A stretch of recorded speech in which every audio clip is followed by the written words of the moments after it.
Hello, you made it. I made it. We're here. I just paid a little bit of a tribute to my father. I had him in my head when I said hello. That's how he used to say hello. It was such a warm and welcoming hello, and like always made you feel good when he would smile at you and say hello. So hello everybody, welcome to the live stream of consciousness. As you know, I've said it many times before, this is my happy place. It's a place where I get to have some amazing conversations with some amazing people. I'm even more excited tonight because tonight is my first guest who actually heard of the show outside of my circle and contacted me and told me a little bit of her story. She's an author of a book. We're going to talk to her in a little bit, but I think that's pretty significant. I feel really grateful um, that I was contacted and somebody asked me to be on my show. I don't know what the hell I'm doing here. I'm just here to do this thing, and thank you guys all for always being here. I didn't turn on my comments. Let's see who's here. Oh, I got Jill here.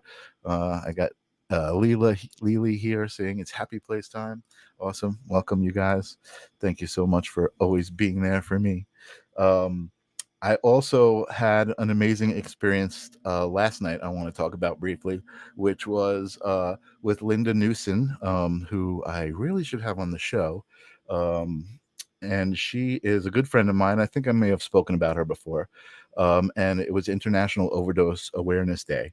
And she has a group called the Beating Hearts, Beading, and they make beads. And she lost her son to addiction, and she created this group in honor of him, and because he used to make beads for people with uh, inspiring messages.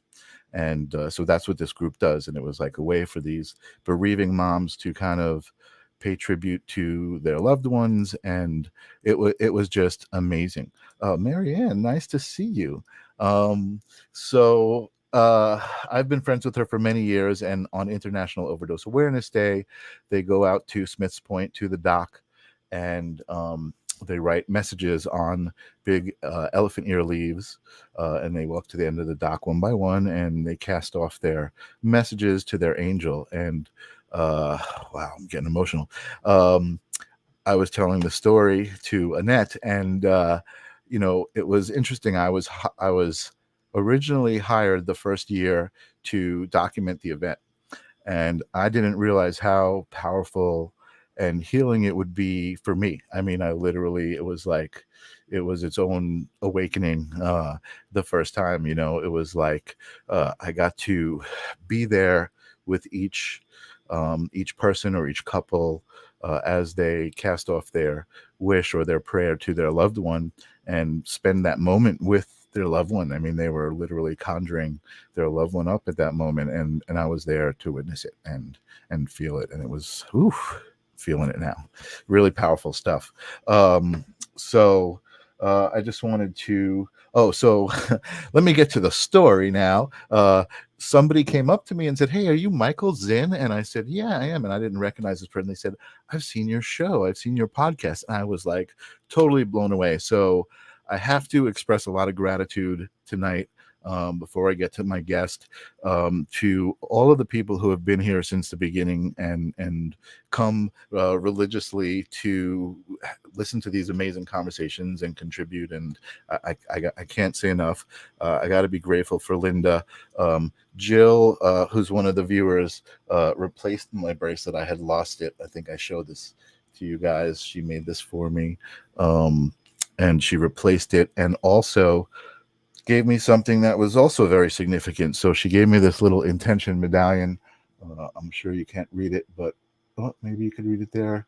It says, just show up. And that message is so important to me, and I think to most people who are listening, and feel it when you understand what that message means. And a lot of times I think I grew up this way. I think a lot of people have a lot of anxiety about showing up, just showing up, like going out, doing stuff, going to events. And that's where the magic happens. You've got to just show up. And if you just show up and bring yourself and your heart and you to whatever it is you're showing up to, I promise you it will be magic.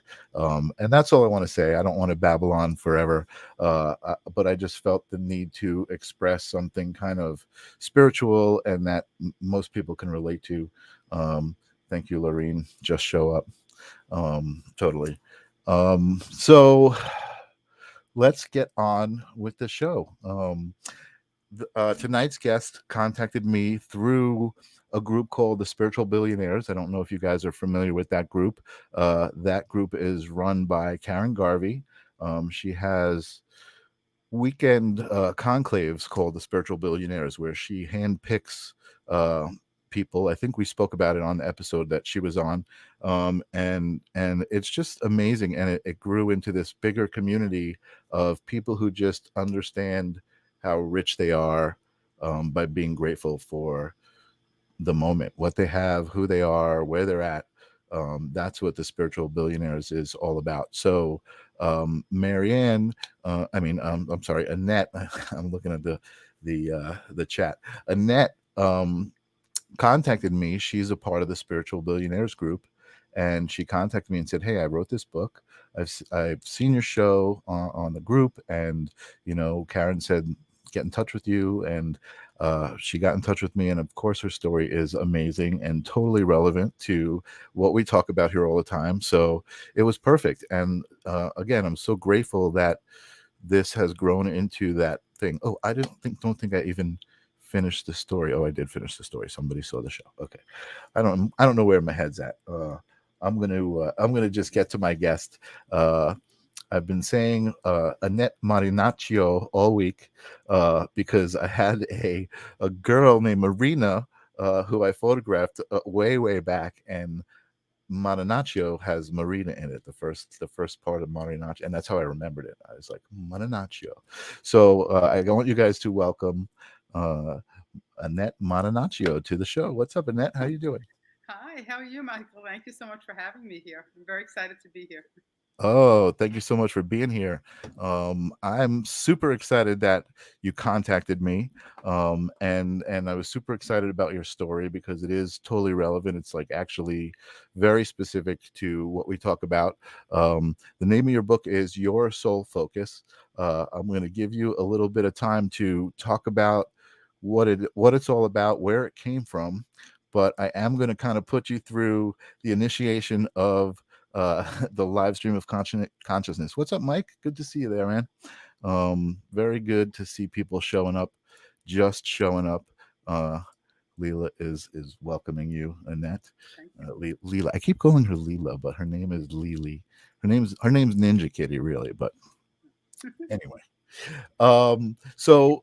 this show is called the Live Stream of Consciousness. It came out of a bunch of spiritual broadcasts that were going on, and then this evolved out of it. And we just love to talk about existence and what it means, and stuff like that. And obviously things related to your story.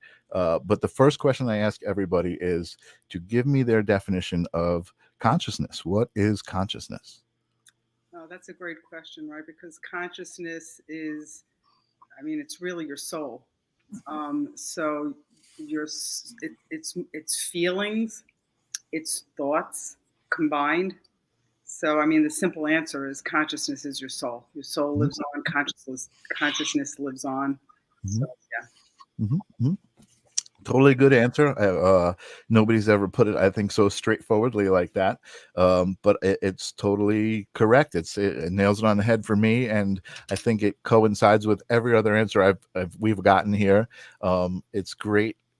I love the question because everybody's got their own perception, but I guess it's because of the type of people I have here that's always related to what everybody else has said. Some people approach it from the collective, some people approach it from the I am, but it's all about the same thing. It's all about the energy that exists underlaying everything that connects us all. Right. I think that's really what it's all about. So awesome. Great answer. The next question I think is directly related to your story, or maybe you may have had some connection to it previous to the experience that you have in your book. But the question is really, is there a specific moment that you can remember that you realized that there was more to existence than the 3D world we're used to and have been taught about and kind of exist in for most of our life until we realize there's something more? Yeah, there's an exact moment that Awesome. I can remember. I mean, it's in the book. It was the end of April of 2007. And I was at an event, and my mother-in-law, who had since died, it was a medium event. My mother-in-law was very insistent on coming through and showing me, proving to me that she was still there. Wow. And it took a while for me at that event, but my mother-in-law was pretty persistent. And by the end of that evening, I was like, oh my goodness, there's something to this. I don't know what it is, but I have to figure it out. And Right. that was April. It was the 27th, 28th, 29th of 2007. It was Sunday night. So I remember specifically when it dawned on me. Now, having said that, Mm-hmm. there were many times sprinkled throughout my life prior to that, including when I was, a teen and everybody's trying to figure things out, right? Yeah. Many times sprinkled throughout that something would happen that you couldn't explain, even if it's as simple as deja vu. But it's something that you couldn't explain that I would tuck in the back of my mind, but never intrigued me enough to do anything about it or try and figure it out. As you can see from my answer to the first question, I'm an accountant. It's like straightforward, and Right. and so it's like, boom, this is what I think. So Right. Right. yeah, so I really did not spend any time trying to figure it out. I just was like, that's sort of weird. But Right. April of 2007 was the distinct moment where I was like, oh my goodness, I Right. cannot explain this. I need to understand what's going on. So, yes, I can Right. trace back for me a specific A time specific. that Right. I know something changed and I had to figure out. I didn't know what changed, but I had Right. to Right. figure Right. out what it was. Right. But you said that there were things going on before that led you to believe she was being persistent, right? You said she was being persistent. She was she was persistent that evening. She had only died not 6 months earlier than that. But yeah, she got me to that evening. She left a series of what I call breadcrumbs, and actually the breadcrumbs persisted after that, so that I could understand what's going on. I mean, what I like to say about my book is that my mother-in-law showed me that she was still here after she died through a series of synchronicities. But what happened after I accepted that, I was like, I need to figure this out. And so for about 4 years, I sunk myself into everything metaphysical. That's sort of when I came across Karen Harvey and stuff. I just needed to understand the most important question I had, which is, if we go on, what the heck are we doing here? What is this? I don't get it. Like, if she's still here, you know, That's a great question. right? It was even different than, what do you mean she's still here? Where is she? It Right. wasn't really focused on that because although I certainly love my mother-in-law and we were a close knit family, I wasn't in deep, intense grief that you might be in if you lose somebody. Sometimes people lose somebody so close to them. So it was more of a fascination with me. Like, I don't understand. What do you mean you're still here? So that was my question. If we go on, what the heck is going on here? So I spent about 4 years really entrenched in everything metaphysical, to the point where I got to the end of it and I was like, oh, I think I sort of get it. I know why I'm here. And so that's how I sort of came to my understanding. But the distinct, like, opening of my eyes was that end of April, 2007, and the medium, so local Long Island medium, who you may not know, Josephine Girangelli. I don't know if you know her, Josephine. No, I don't. Yeah, she was the person. She was the medium that my mother-in-law from the other side selected Right. to open my eyes. Wow. Great. Awesome. So what was it specifically that was validation that was right? So so I'll give you the breadcrumbs because it's just interesting the way it sort of pans out. But we buried my mother-in-law died in October of 2006, and to back up even a little further than that, my mother and my mother-in-law were both diagnosed with cancer within days of each other in 2005. Wow. So my mother had breast cancer and my mother-in-law had pancreatic cancer. So my family got this crash course in all things cancer, surgery, chemo, radiation. And every time we would visit one or the other, they would always ask about the other one because they were going through the same thing, you know? Right. So and my mother's name was Rita. She actually died this year in April. Oh, I'm sorry to hear that. And my father died 2 weeks before her. Wow. Married 67 years. There's a whole other story in there. Wow. Wow. A real big part of that story, and I mean, that was amazing. It was an amazing story, amazing love story. But before my father died, I asked him to send me a very specific sign. We had like a pact. I was like, when you get to heaven, I need to see. So that's a whole other story. And he sent it through in flying colors. But anyway, to get back to, really, because I was like, you know, because now I know how it works. Right. You know, but I didn't back then. I know you could do this when you get there. I was like, you can do this. And he did. So at any rate, but back to my mother-in-law in 2000, that's 2022. This was 2006. Yep. So my mother with breast cancer, my mother-in-law with pancreatic. So pancreatic is so evil. I mean, she just deteriorated over that year and then she died. My mother made it through. She lived another 15 years until just this past April. And the Wednesday after we buried her in October on a Saturday, and the Wednesday after that, my daughter, who was 13 at the time, was getting ready for school, and I was getting ready for work. So we're having breakfast together, and my mother-in-law came through my daughter first. My daughter said in a very matter-of-fact way, "Guess what? Grandma Lucille gave me a sign yesterday." Mm-hmm. And I'm thinking, first of all, we never really talk about death in our family. I never talked about the afterlife. Right. You know, it was not anything that we ever discussed.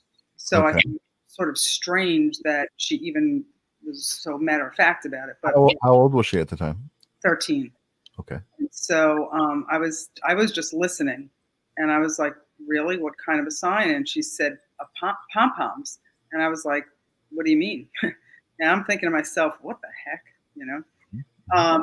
But what she told me was the day before in art class. The task was to make a three-dimensional card, and she decided to make a card with 11 green and 11 red pom-poms on them. So she went. There was 12 kids in the art class. Each one had their own table. So she sort of spaced out from everybody. She went to the art closet. She got the big Tupperware of pom-poms, all different sizes and colors, and she counted. I didn't ask why 11 red and 11 green, but she counted out her 11 green, her 11 red. Wow. Counted because she was very meticulous, which she still is now as an adult. She went back to the closet, put the thing away, and she said, and then I came back to my desk, and there were my 11 green and my 11 red, and one lavender and one ivory, the exact colors of the balloons we let go at Grandma's grave. And I was like, wow. And I was like, but then how'd they get there? And I could see she had played through all the possibilities in her mind, and she was like, I know, I wish I had seen it. They must have either floated through the air or just appeared there. I was like, you sure you didn't yourself? No. Right. Wow. No. Goes, do you want to see them? I was like, okay. So she runs upstairs and comes downstairs and shows me her. I mean, it wasn't even like purple and white. It was lavender and ivory, like exact colors of the balloons. It wasn't even like a shade off, you know? Wow. So I was a little bit floored. But I said to her, all I can say is this. If those are really from Grandma Lucille was my mother-in-law's name, then you better be buried with them in your coffin when you die, because that is like a miracle. Oh, that's amazing. Yeah. Right. So that's the first thing. Now, I have to say in the back of my mind, not I don't want to say I was skeptical about the afterlife, but I certainly wouldn't say I believed in it. I certainly didn't believe in it. I thought to myself, my goodness, I wonder if my daughter is going through some psychological grief coping problem, Right, right, right. like, that I have to, Wow. figure out. Right, right. So you're thinking she put them in the mix. Possibly. Yeah, yeah, yeah. You know, And I'm just thinking 11/11. I'm thinking 11/11. She I just like, know, you know. I know, I know. So at any rate, um, over the course of the upcoming weeks, I was telling the pom pom story to everyone.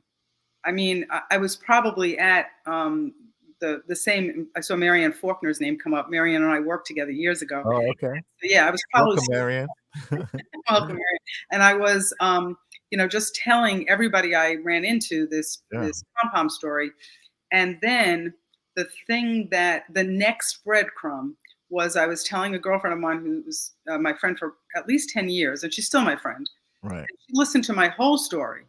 And she listened, and at the end, she was like waiting for me to just embrace the afterlife topic, Right. She was like, "Well, you believe in the afterlife, don't you?" Like, she was Right. shocked I didn't believe in it, which Right, right. I would be now to someone. But Right. that, by the Like, way, it's so obvious, right? the subtitle of my book. You believe in the afterlife, don't you? Because that was the Right. line that was like starting to pry my eyes open. So Right. now I Awesome. had this credible girlfriend telling me that she believed that my life goes on, and that the pom pom story was real and valid. Yeah. And then she told me that she frequented a medium, Josephine Girangelli. Every once in a while, she needed to tap into her deceased father. Mhm. And Josephine would bring the father in, and she would ask real life questions like, should we move? And I'm thinking of naming my son X. What do you think? Like, so she's conversing. And so my jaw was dropped. I was like, really? So now I had this very close friend who believed in it. Then Right. the next breadcrumb. A couple of weeks after that, it was December, early December. We went out to dinner in my town in I don't know if you know Farmingdale, but it's a nice main street there. Yeah. Farmingdale's great. Great, Awesome. right? Yeah. So, town in Farmingdale, and I was with my recently widowed father-in-law, my husband, and my son, and we were seated at a table with a big poster in the window, and the poster was facing the street, but we could see the back of it. And this poster said, "Dinner and Medium Show with Josephine G," the same medium my girlfriend just told me about. Wow. Now I'm thinking it's the synchronicities, right? No coincidences. Yeah. December, and the show was the end of April of 2007. Okay. So I was like very excited, thinking, wow, that's sort of cool and crazy, and I can't believe it. Yeah. So I go back home. I call my girlfriend. I'm like, do you want to go to the show in April? She said, absolutely. I called up. I made reservations. Annette, party of 3. Not for any reason, but that's just I made the reservations, and we got a third girlfriend to go. And so now that was going to be in April. And between December and April, I was just telling everybody I knew the pom pom story. Right. And what I was shocked at is if people either shut you down, they don't want to hear it. Right. If they do want to hear it, They want you to come into the whole thing. Yeah. so many of them have their own stories. Yeah. Absolutely. I just want to give. Yeah, it's amazing.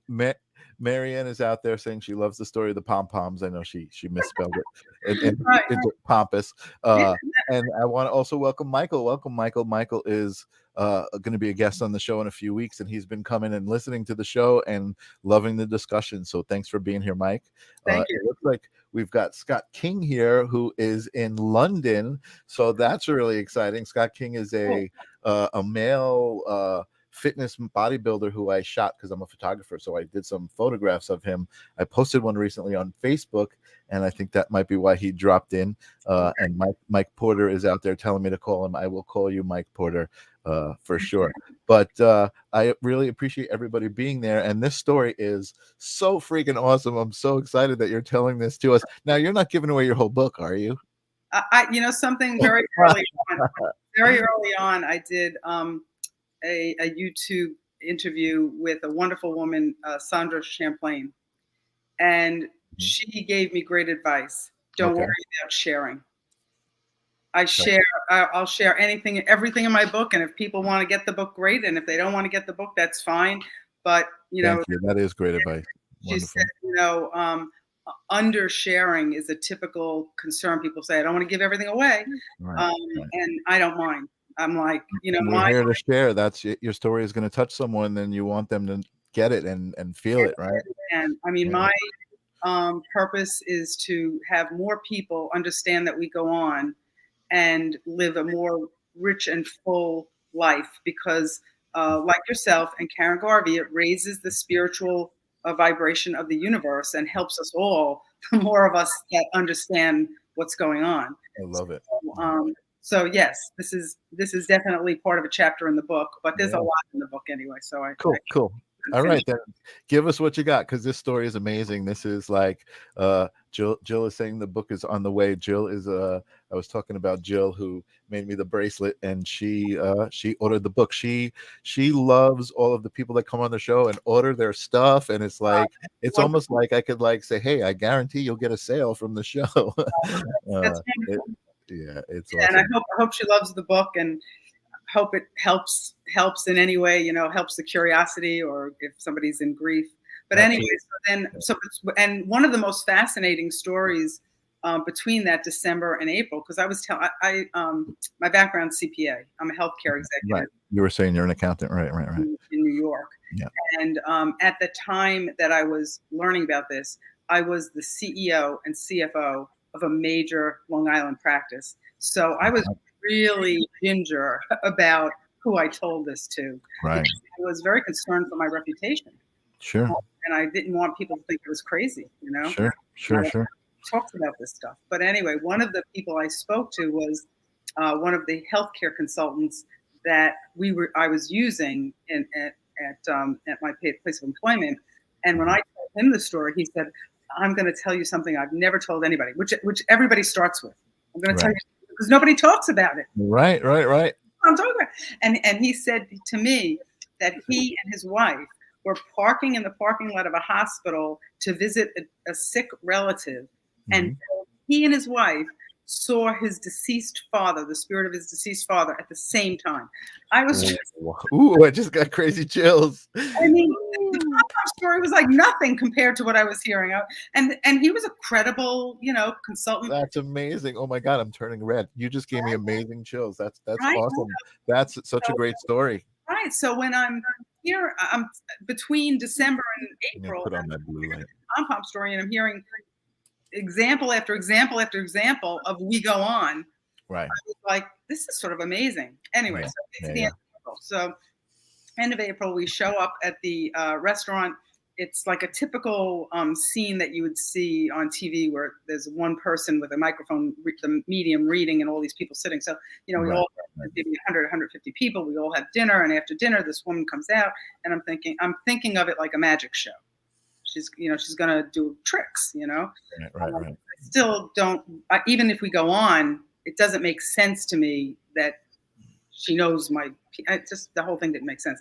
But anyway, so the first set of people that Josephine reads is this table over there, and they're all crying. It's a deceased firefighter or deceased police officer, and they're really distraught, and she's bringing through the spirit. And I'm thinking to myself, oh, they obviously are planted there. They know her, whatever. Mm-hmm. And but the second reading, she comes right over to our table. And she says, okay, I have a woman here named Lucille. Lucille's my mother-in-law's name. Named Lucille. She's got black hair, which my mother-in-law had, and she's holding her stomach like she died of stomach cancer or something like stomach cancer. My mother-in-law had died of pancreatic. Right. So I'm thinking, my girlfriend ratted me out. Like I was not thinking this was. You didn't believe it. Yeah, you didn't believe it at all. Like, so I would not raise my hand. I did not raise my hand. And my girlfriend's kicking me under the table. It's your mother-in-law, take the microphone. I'm like, I'm not, I was petrified. Wow. Yeah, I can imagine. Yeah. I take the microphone. Eventually, Josephine backs off. She leaves that, and she ends up, the woman behind me raises her hand. My name's Elizabeth. It has an L in it. So she gives Elizabeth the microphone. And Elizabeth, she says, Elizabeth, are you going to Italy soon? I see you just booked a trip to Italy. I had booked a trip to Italy. And so is now giving information to dress me to a Right. Oh my God, I'm getting chills. This is great. That's not a real read either. So she retreats out, reads somebody else. And this is pivotal. My mother-in-law's insistent. She comes back. You were saying at the beginning, yeah. Comes back, and so she comes to the table again. She said, "This woman is still here. If it's not Lucille, maybe Lou, something with an L, black hair." And this time, I got my bravery up, and I raised my hand, and I was like, "I think it's for me." She gave me the microphone, and then she said the line that opened my eyes, like went from slits to like, whoa. She said, "Oh, yes, this is definitely for you. She's at this spirit is asking me, how is Rita? She's still here, isn't she?" Rita was my mother's name. And again, remember I told you, every time I'd go to one or the other, how's Rita? How's Lucille? How's Rita? I think my mother-in-law knew that would resonate with me because it would be something she would ask. She asked every. Of course. Yeah. And I know now she knew how Rita was. So it's not like she needed to know how Rita was. No, it was her way to give you validation and right. make you. I'm like tearing up, man. This is the first time I've had an emotional reaction to a guest. This is great. I love it. Yeah. So once she said that was like, ching. So then she continued to read very specific, valid things. And at the end of that evening, I was like, I have to take the reins from my mother-in-law. She obviously is here. I have to figure this out. And so over the course of the first thing I did was my mother-in-law, right? It's my husband's mother. So the first thing I did is go home. It was like late at night on a Sunday night. And I said to my husband, "Are you awake?" And he was like, And then I proceeded to say, like just tell him everything, like your mother was there, your mother this. Wow. Yeah. So what? And I'm like, I know. Anyway, so I proceeded over the course of the next 4 years to sink myself into everything metaphysical. And my mother-in-law engaged, I guess, with my other deceased relatives. My uncle came into the picture. My grandmother came into the picture. My spirit guides, which I didn't even want to have to believe in spirit guides. Like that seemed really out there. But my spirit guides gave me dream downloads. So it was a real concerted effort to get me to understand the afterlife. Okay. And so that would, like I said, that was like about 4 years. So let's say 2007 to 2011 or so. Okay. And at the end of that, I was like, I'm done. But as the universe would have it, I kept getting put in the path of other people in my professional life, my personal life, who like needed a piece of information that I had learned. So they would be going through something, and I'd be like, "Oh, I know why you're going through that because." And so I started getting this really positive feedback. And even though I'm in healthcare, I'm an accountant in healthcare. I'm sounding like I'm a doctor or a nurse. And so where you might be used to getting feedback about changing someone's life, I was not, as an accountant, really used to people saying, "Oh, you changed my life." But now I was getting people saying, "Oh my goodness, you changed my life. Oh my goodness." And so I ended up saying at the end of another probably 4 or 5 years, I have to summarize this into a book. I just put a book out there and take, it's my skill set even at work. I mean, Marianne would know this. I take big elusive topics and I can skinny them down and get them to be relatable. And so and do their job well. And so that's important. That's really important. That's my skill set. So that's what I do here, and that's kind of, I feel a calling to be doing this and having these conversations, and that's probably why you want to come on a show and talk about it, because you feel like it's super easy to relate to. Like you said, the response you've been getting when you tell people is like, "Oh my God," and listen to this. It's really an amazing story, Annette. And again, I thank you for coming on the show and being so so open with it. And Marion says, "Oh, you sure can." And yeah, it is really great. And I just want to bring up here, if people are interested in the story, you could get it on Amazon. Your Soul Focus is the name of the book. and it is just such an intriguing story. And Annette knows exactly how to tell a story without giving away the book, and she doesn't even care if she does. She wants you, if you want to buy it, you will, and she knows that. She knows that how energy works, and if her After I energy. put the book out there, and of course, the way the universe works, the first one was printed on my mother-in-law's birthday, Mhm. because that's the way the universe works, which I understand now, which I didn't understand. Wow. But about 3 weeks after I put it out there, like the power of social media, I had this woman from Seattle, Washington, actually Right. reach out to me and say, "I just want to thank you. My young adult son, I think he was like 21 or 23, Mhm. died about 3 years ago. And I've been Mhm. so struggling with it. And I've been reading so much. And your book was so understandable to me and put such a different perspective in it that I just want you to know how much it helped me." And I was like, "Oh, I'm done." Like, I don't need to sell another one. I don't like, how would I ever reach someone in Seattle? I'm in New York. Amazing, amazing, totally amazing. Laureen says your skill set was developed in order that you could have what you needed to write the book.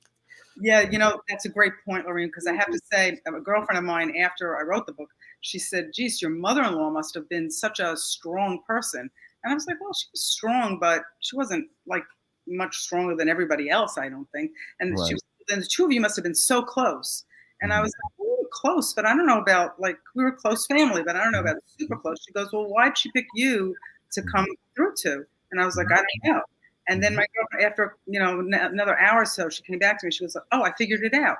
She came through to you because she knew you'd write the book." Mhm. And I was like, something, you're right. She knew I'm an accountant. I'm gonna take this information in, Mhm. and using my skill set, I'm gonna write a book. And I have to say, I'm a numbers person. I don't Mhm. like reading. I can't even Mhm. believe I wrote a book. Mhm. Mhm. Mhm. I'm a numbers person. I love numbers. But Mhm. she knew I would be able to write it in a very understandable kind of way, and sort of get the afterlife word out there. And Yeah. I approached you because I take every opportunity I can to to share. Anybody who Right. says, I mean, I've done dozens of interviews so Yeah, far. absolutely. That's amazing. And I've yeah, I feel like the power of that, for sure. You're definitely being guided to share your story. Laureen says that you have a soul contract to work together, you and your Oh, mom, your yeah, mother-in-law. for And I sure. love that my the viewers or the chat, there are people talking to each other. I think Michael is saying yep to Laureen. Yes. Um and that's just it really is amazing. Like you said, once you kind of tap into this understanding, you can't go back, right? You can't unknow what you know, right? So I have a couple of questions for you that might be interesting, because I feel like there certainly is a difference in. Oh, Jill is a fellow CPA. I see me and you. Yeah, yeah, yeah. Jill and I talk about seeing your reflection in others all the time. It's really amazing. But obviously there's a very spiritual aspect to you, that kind of understands things that people think are odd and people are afraid to talk about. You know what I mean? Mhm. And it's wonderful that you're not, and that you wrote this book. But I think there's more to it. Obviously, with you, I think you understand the power in the story and ripples, making ripples, just telling the story, feeling good because that's who you are, and you're Mhm. just being you by telling the story and making those ripples, Mhm. and affecting people. It's just really, really powerful. um Yeah. I do. Thank you very much. Yeah, it's great to. I love this. Again, I feel like this is kind of my calling, is to receive that, and be able to share it with people, and I make my ripples that way. So we're both making some ripples together. I really appreciate it. It's awesome. It's interesting because I really feel that I only learned sort of recently in life that part of our responsibility is to share.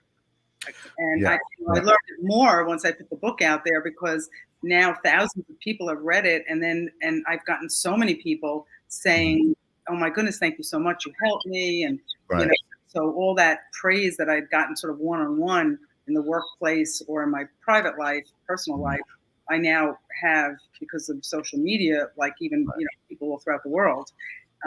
But I really only learn. I used to live way more of a private life than I Right. do now, because now I almost feel like a responsibility to share. And it's the time. The time is right now, because people are so receptive to it, and they're like, what, they relate it to, their own experiences. And I remember what I was going to say. I totally had lost it, but I totally remember now. And that is, um are you still a CPA? You're still a Yeah, CPA, right? I work. So Yeah, I work for. You probably know, being from Long Island, Northwell Health. absolutely, Yeah. absolutely. So So, yeah, I well, my run. question is this. My question is this, because that is, like you said, that's such a straightforward, logical way of thinking, right? And that's kind of, I feel like, I feel like there's more to the story, and I don't want to get into any sort of anything too wacky, but I feel like the reason that spirituality and these stories are so um common and also engaging is because there's these layers that are on us, as far as, like, you're working as an accountant. You're kind of on this. Stephen Durante, who was a guest of the show, I don't know if you know him, he's a meditation coach. Mhm. And you sit down and he starts talking about this hamster wheel, that you're on, and you're always on that hamster wheel. What am I doing next? Who do I got to email? What have I got on my list to do? And that's kind of how we're raised and put into this system. Again, I'm not trying to get too controversial, but I feel like spirituality is, some of those layers are, you're able to see past some of those layers, some of the things you've been taught. That's why I ask it that way.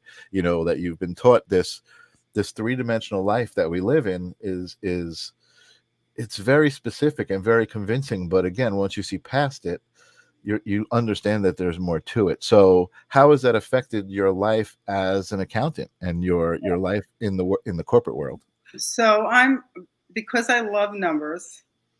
Hmm. I am one of these people who actually loves my job. As crazy as it sounds, I've always every It position sounds awesome. It's not crazy. I love that. every position I've ever held, I love it. Right. I end up, so no matter where I've been over the course of, well, I almost my whole career, I end up being in the wonderful a position of leadership, and I'm able to impact people starting out in their careers. Mhm, mhm, Um, mhm, mhm. I have that education aspect to me where I can, and because I love sharing, I give everybody, as much information as I can give them to have them be successful. So I feel like in my world, in my work life, I've always been a kind, spiritual person, because I really just want people to do well. Right. So so It's that's great. in my my work life. Now, having said that, you're absolutely right. The spirituality and especially the metaphysical after, like, it's one thing to be spiritual and kind. It's another Mhm.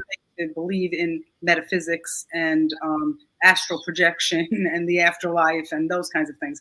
And so for a very long time, I had to keep that really a low profile on that, because I was very concerned about my professional reputation.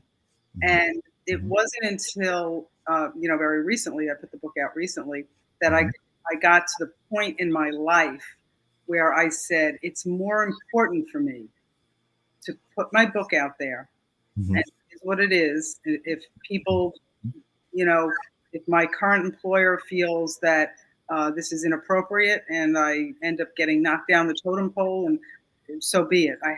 It's more important that I help people in a way that people I can't reach right now, than it right. is me and my job. Now, having said that, because the universe is wonderful and works that way, I put Mhm, it out, and my direct boss, who is an unbelievable powerhouse woman, she's a nurse and MBA. Um, it wasn't until I had it done that I mhm. told her, by the way, I wrote a book. And actually, Right, right, right. the way it came up was she called me right before my book came out. She called. We were in a meeting or something. And she said, when my father died, Annette, you really helped me. And I was like, oh my goodness. Um, I didn't really remember what I had said, but I'm sure I had taken some of my learnings and pearls of wisdom when her father died. Mhm, She said, mhm, you really helped me. And I have a cousin that's in a situation now um, where I would love if you could recommend any books. I would mhm. give it to my cousin. My cousin's going through some grief also. Mhm. And I said, this is the opportunity for me to tell her I wrote a book. So I told her I wrote a book, and she was so wonderful about it. She could not have been more wonderful about it. Awesome. So she was thrilled for me and happy, and she knows how hard I work. So it's not like it took away from my work life at all. She sees you. She still knows that you're still you. Yes. And it's just a part of you she hasn't seen before, and even it's probably an intriguing and engaging part of you now. You know, I mean, it's quite an accomplishment to write a book, I would say. You know. Yeah. So the way it worked out, it just worked out. So, but you're right. That accounting skill set is very different than the afterlife skill set, but still connected. Right. Sure. I had a great conversation with somebody. I just want to acknowledge the comments. Bringing that spirituality into the workplace is our next step to transform the energy out of the 3D matrix. Michael Wellhouse also falling in love with another guest. He was like so happy with the conversation we had last week, and now that's so great that we can have a conversation and people can appreciate it. That's what I love about this platform. Just being able to do that kind of thing. Yeah, that's exciting. Yeah, totally. Of course, I forgot what it was I was going to say. The whole multitasking, like I don't think I could ever do what you're doing, like looking at the comments and keeping the conversation. Like, oh yeah, you know what? Again, it's like if you're doing what you love, it doesn't feel like work. I just love. I love that people are being engaged by this, and feeling it. It's all.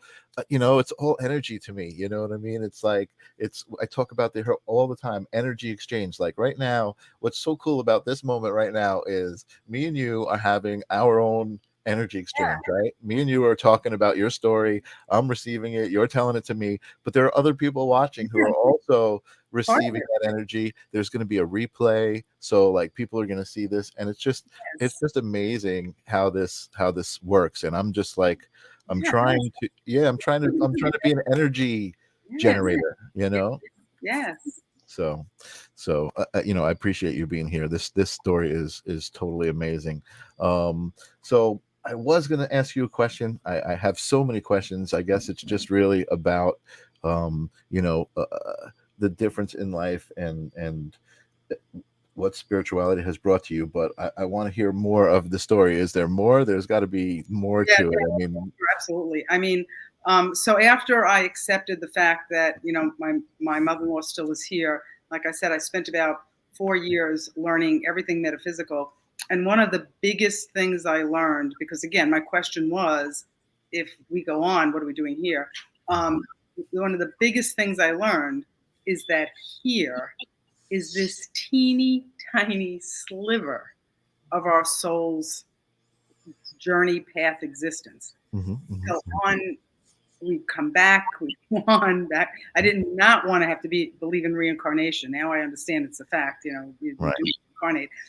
And when I understood that we're this teeny tiny sliver, it put a whole new perspective on everything to me. Wow. A whole new perspective, because I learned that we're actually born intentionally with these kind of what I call dunce caps on, almost like blinders, where you really aren't supposed to know what your soul, how big your soul is. If you were to understand that while you're living on Earth in this earthly life, you would be unbelievably distracted and come here intentionally with a purpose. And the purpose can be something big. Everyone likes to think, oh, it's a big purpose. It can be something very small. It can be to move the needle a little bit. It can actually be a purpose that has nothing to do with you. That is a purpose just for someone else. Your whole life, 80 years here, could be for someone else. Right. Because your grandkid to remember you or something like that, or it could be a stranger. Yeah, it could be a stranger, somebody you met, right? Yeah, it could be. This is just like an example. I'm just making it up, but it could be that you're in a car crash and a stranger comes and right next to the car crash, and you end up dying in that stranger's arms. And maybe you come back later so that you can repay that person. You will be a hospice nurse to help their soul transition to the other side because they have terminal cancer. So That's a great story, a great example. Let me make an example. Yeah, great. I love it. You're right. You could come back here having nothing to do with you, really. Right. And you could have all your fun along the way. This funny thing came up on Facebook once. It said, some people come back for karma. I came back for the cake. You can, you can have your all that great physical stuff that we get to be part of here, which is wonderful.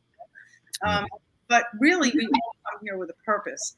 And it could be a lot of little purposes, could be one little purpose, could be a lot of big purposes. But that's our main objective, is that so that when we cross back our soul group, like somebody said, soul contract, will be like high five. You did your purpose. Right. People. Well, let me interrupt you there for a second, because I feel like it is defined. That purpose is defined, and that purpose is to be you. You're here to be you, because whatever it is that you are, as long as you're finding who you are and being authentic, that you is serving its purpose, right? You're affecting people the way you're supposed to. You're contributing the energy you're supposed to the collective. So that's just my kind of variation on what you're saying. I didn't mean to interrupt you, but no, that's okay. That's okay. And you're absolutely right. It's to do what you have to do here, whether it's something small, big, but as long as you're moving forward in I think, like to say, in kindness, then you're moving toward your purpose, and it can't, right? And it can be something like just moving the needle a little bit, but but the reason we come here on Earth, besides the cake, is because this is really the only place that's got intense sadness and grief and burdens and the intensity of emotions we feel here. You don't feel that intensity of emotion on the other side. You don't feel it. So you come here for the tests, and because you're going to fast track your growth when you come here. So I give people this, in my book, I give people this analogy, and I've said it to people in life, and people like it. It's a little bit like mind-blowing to some extent, but you all travel in groups, soul groups of like 150 or 200 souls, right? And the objective of the soul group is to grow, and it's a collective growth. So you want to raise your vibration, raise your level of light. So now let's say you're on the other side, because it's not about here, it's about the other side. The other side is more important than here. So it's about the other side, it's not about here, but we're born with these. Ego has a negative connotation. It's not really negative. We're born with egos. Right. It has to do with like Einstein's theory of relativity. We can only relate to what we can relate to. We're intentionally born only being able to relate to here. So now we are on the other side, and there are people in the souls in the soul group. And let's say there are, there's 1 or 2 or 10 souls that are a little bit more evolved, a little bit lighter than some of the other souls in the soul group. And they know that we all together need to grow to get to the next level or to grow at all. So a little bit more evolved one may say, I know what we'll do. So here's a soul contract. I know what we'll do. I will come back to Earth as your child, of the two people that are a little bit lagging behind. I will come back as your child. And I, at 5 years old, will die with you. And you will have to live your life with that grief. Right. And transmute it into. If you can, like what you said, your friend, right? Newsom? Linda Newsom, yeah. Newsom, right? Yeah. She have taken that grief and has, impacted exponentially for the better how many people? You got it. You totally got it. Yeah. Right? Yeah. So now her son on the other side is going to be so proud of her. Yeah. Oh, amazing. Right? Because she's fast tracking her growth, and he gave her that opportunity to do that. Wow. So let me ask you a question, because you are saying some amazing stuff right here. That is turned around. Right. I know. Totally. It's so insightful and so brilliant, and the world needs to hear all this stuff. It's amazing. I keep forgetting what it is. My question. It's like, what do I want? What do I want to say to you? Um, I stopped you. I'm sorry. My brain is you. You are just like Yeah, there's a lot tingling. of, Yeah, yeah. It's just so it's nuance. so relevant and so yeah, it's so I important. mean, like I said, when I entrench myself in everything metaphysical, what Hmm. I found first, right off the bat, is there is so much literature out there. Besides the fact that so many people experience, the literature out there is overwhelming. And Hmm. so I felt like I was charged, like I am in my work life, on taking massive amounts of data, massive amounts, and just pulling out the things that resonate with me and throwing away the things that don't. Wow. Yeah. And that's how I was able to sort of come up with analogies. So, because at the end of the day, what I want people to appreciate once they read my book is one big point. Maybe because of your ego, and again, ego is, in my opinion, ego is not a bad word. It has a negative connotation, but it's not a bad word. But because of the blinders, Hmm. Hmm. maybe your entire perception of you and your life and your deceased loved ones is totally reversed. Hmm. Hmm. Maybe it's totally not what you see. Wow. Wow. Wow. Yeah. So so You know? man, I have to. You are just a fountain of amazing infinite wisdom, and I love this. It's you're like downloading it to the internet for us, like people can see this and hear it and get it.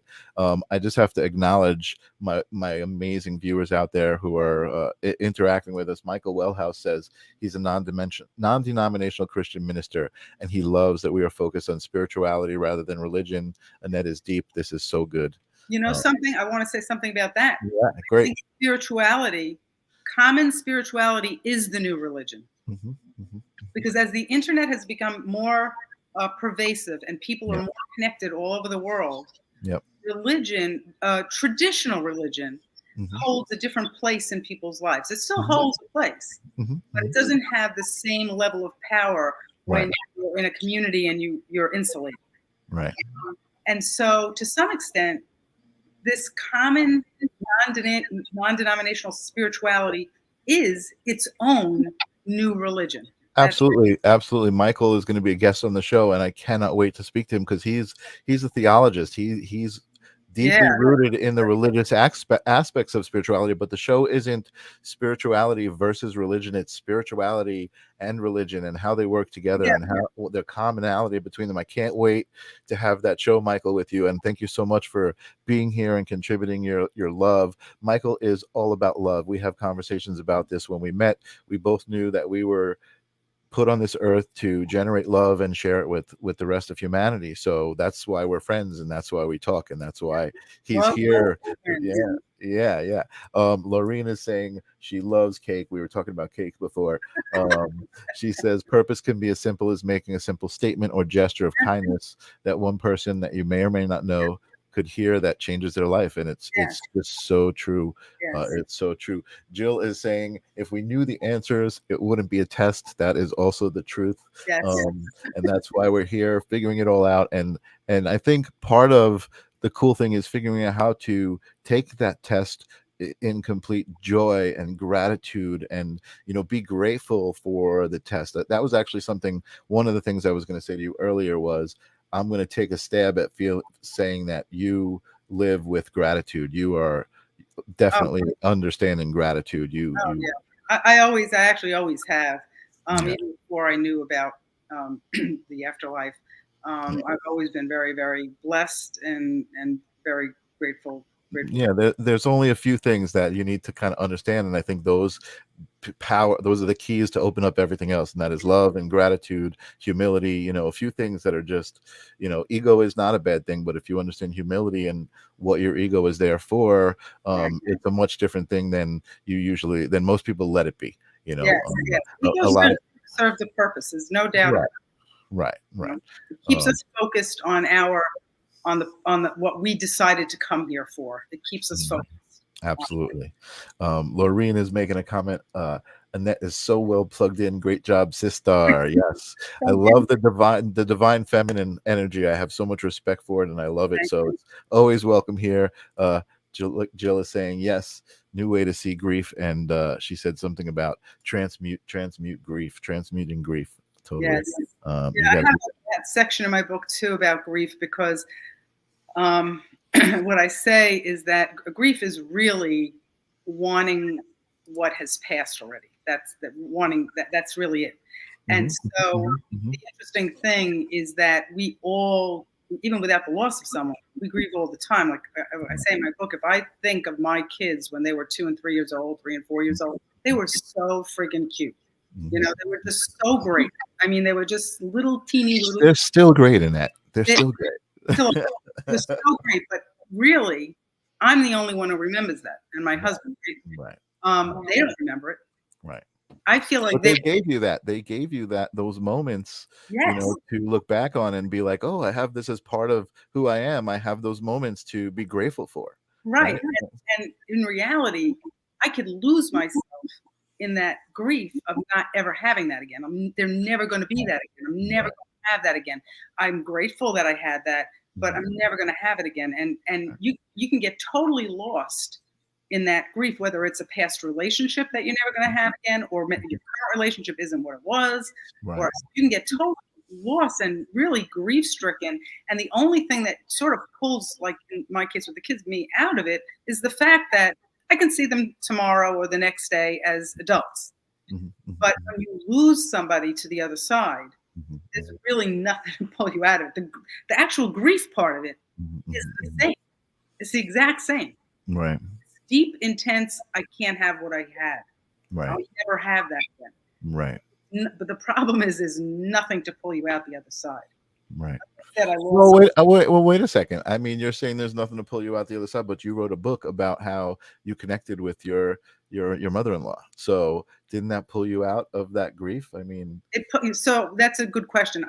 I think there are two almost levels of grief. One is this grief that once you understand that life goes on, you sort of are like, oh, that's wonderful. And it does cure a certain amount or help you get through a certain amount of grief. But there's another grief that just, you can never have what you had. Spend a moment with that person. Right? Came through with a little tidbit, but I can't speak with her. I can't have a conversation. I can't hug her.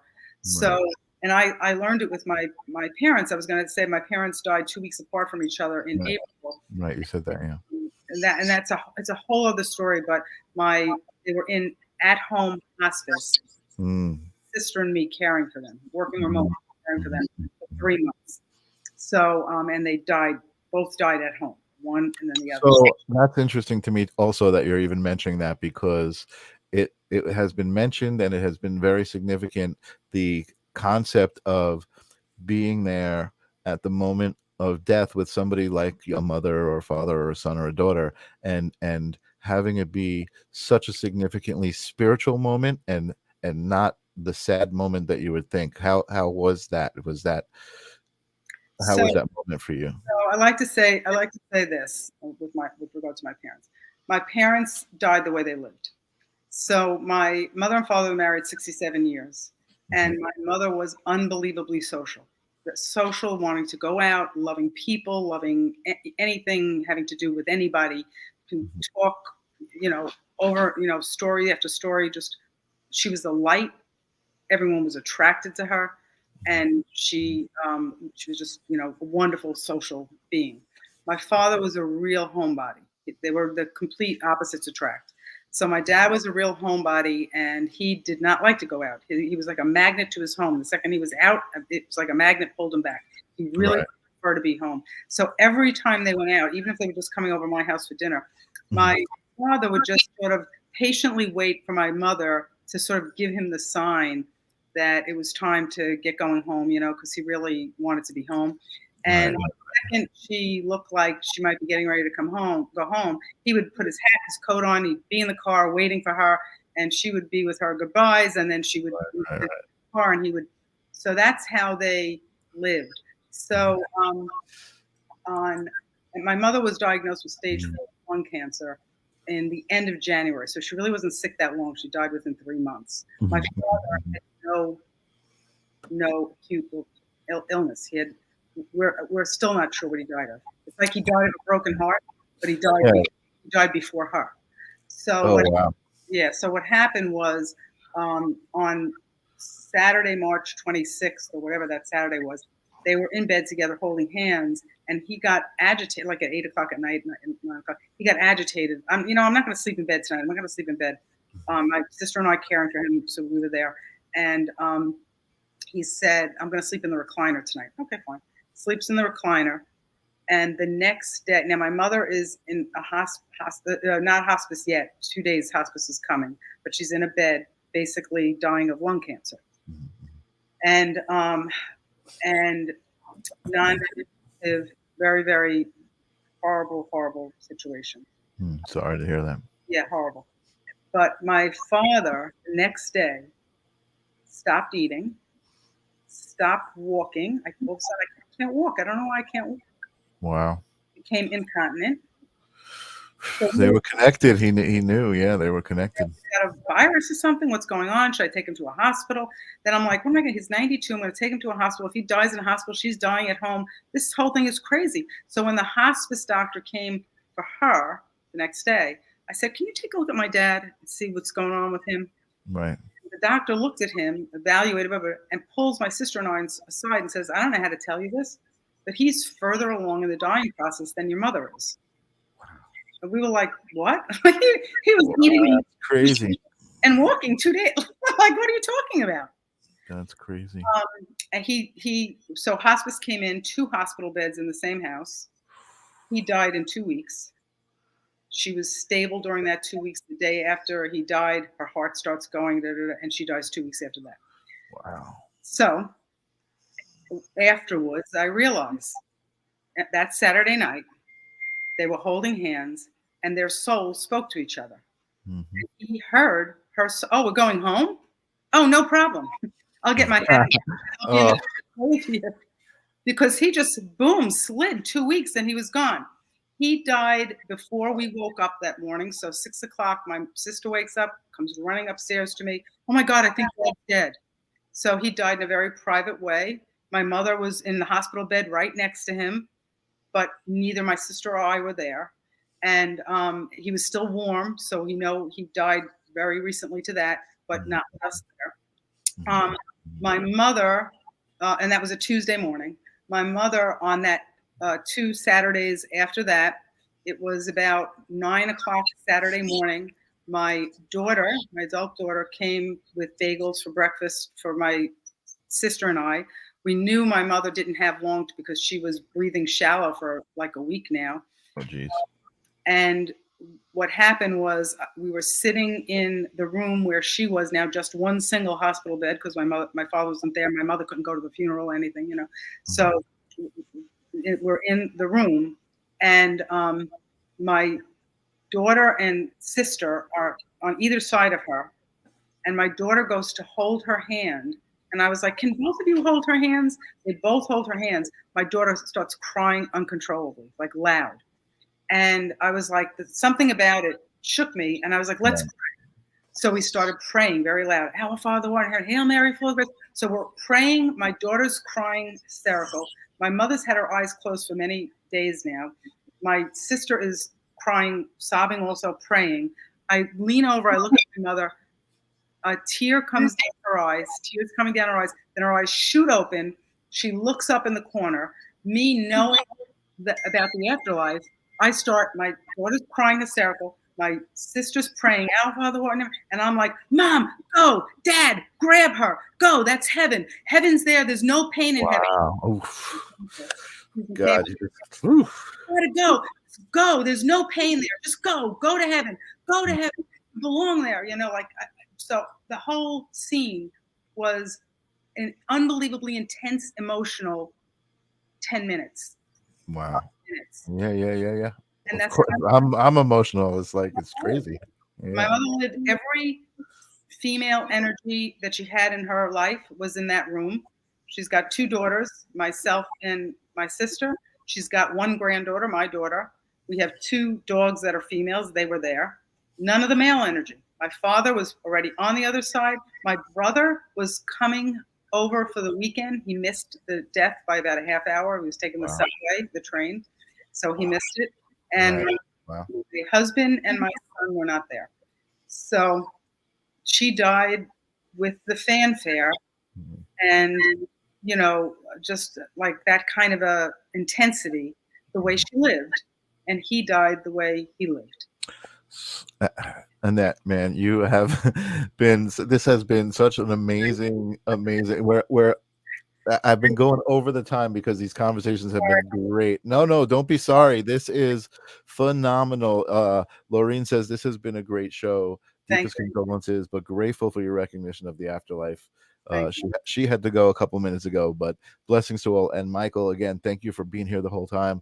My wife and I lost all 4 of our parents in less than a 3-year period. He's going to share the details on September 22nd. He's going to be my guest. I cannot wait to have a powwow with my brother Michael.